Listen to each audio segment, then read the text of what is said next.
You are correct in your question. The speed with which Moroccan-Israeli relations has developed during the last 2 years has been truly impressive.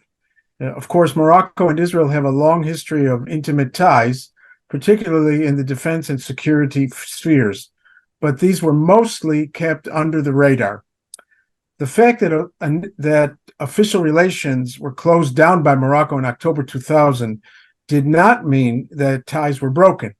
And in fact, they continued to develop. But now it seems that the old taboos and limitations that influenced Moroccan policies are pretty much gone. Israel has become a major exporter of advanced military and security materials, and Morocco is eager to have them.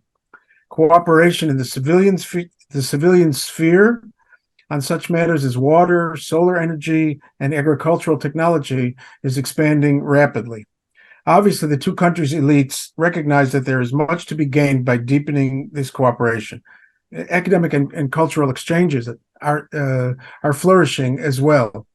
And I'm happy to note that the Amazigh jazz rock band from Ouarzazate, Tarwai Teniri, will be performing at the Jerusalem Jazz Festival in 2 weeks' time.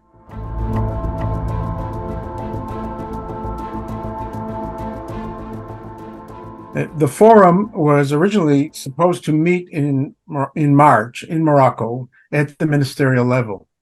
Rabat postponed the visit owing to the poor optics that such a meeting would create at a time of increased tension in the Israeli-Palestinian sphere.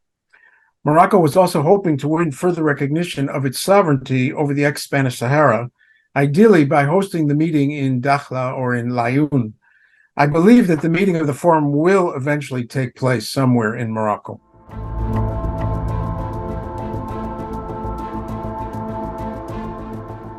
It appears that Israel is coming closer to officially recognizing Moroccan sovereignty over the territory. Of course, Israel has always supported the Moroccan position in practical terms from the very beginning.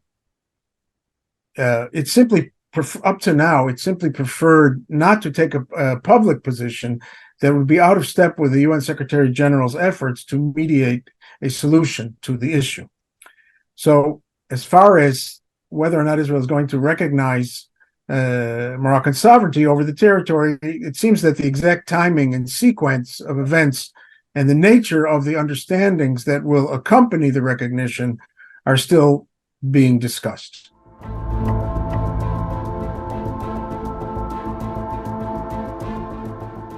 So, with regard to tourism, I'm actually not aware of the problem, to be honest, and I suspect that once relations are upgraded to the embassy level, that proper procedures will be put in place to expand the tourism sector.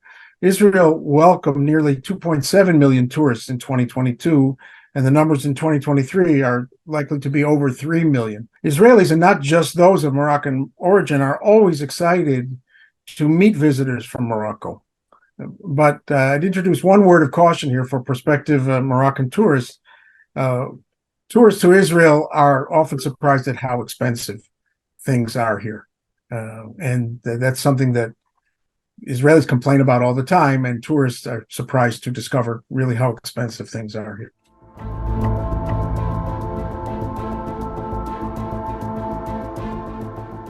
As you know, Algeria has been a geopolitical and ideological rival of Morocco for 60 years.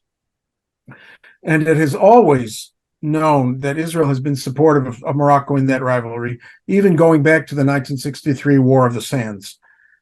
For its part, up until the 1990s, Algeria was firmly in the radical rejectionist Arab camp and a main supporter of the Palestinian organizations.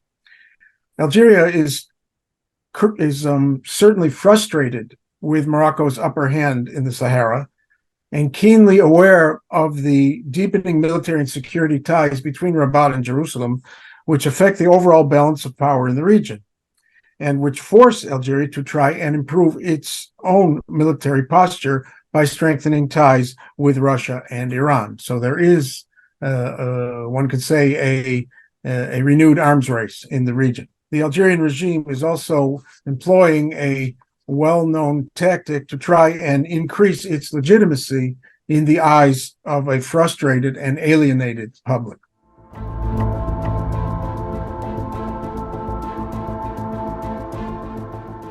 I mean, obviously, were they to join the Accords, it would indicate a readiness to advance multilateral cooperation in a variety of fields, and also project a degree of like-mindedness on major issues. And that would be truly impressive. But I don't see this formalization of the relations and deepening of the relations with Jordan and Saudi Arabia happening anytime soon. Jordan has a long history of quiet cooperation with Israel on security issues and on managing water resources. However, the Jordanian public, particularly those of Palestinian origin, are strongly opposed to normalization of relations with Israel as long as the Palestinian issue is not resolved to their satisfaction. The Jordanian authorities also justifiably view the extremist religious nationalist ideologues in the current Israeli government as posing a real threat to Jordan's legitimacy and existence. Hence, Jordan is unlikely to join the Accords for the time being, while still being interested in participating in regional cooperation schemes. Now, as for Saudi Arabia, ties have quietly and rapidly expanded with Israel in both the civilian and military spheres. And Benjamin Netanyahu is extremely eager for a diplomatic breakthrough with Riyadh to bolster his weakened position at home. However, the Saudis have their own conditions and timeline. So by moving to restore ties with Iran, for example, the Saudis shattered the hopes among some people in Israel and Washington that the Saudis would be a compliant partner in a strong anti-Iranian alliance.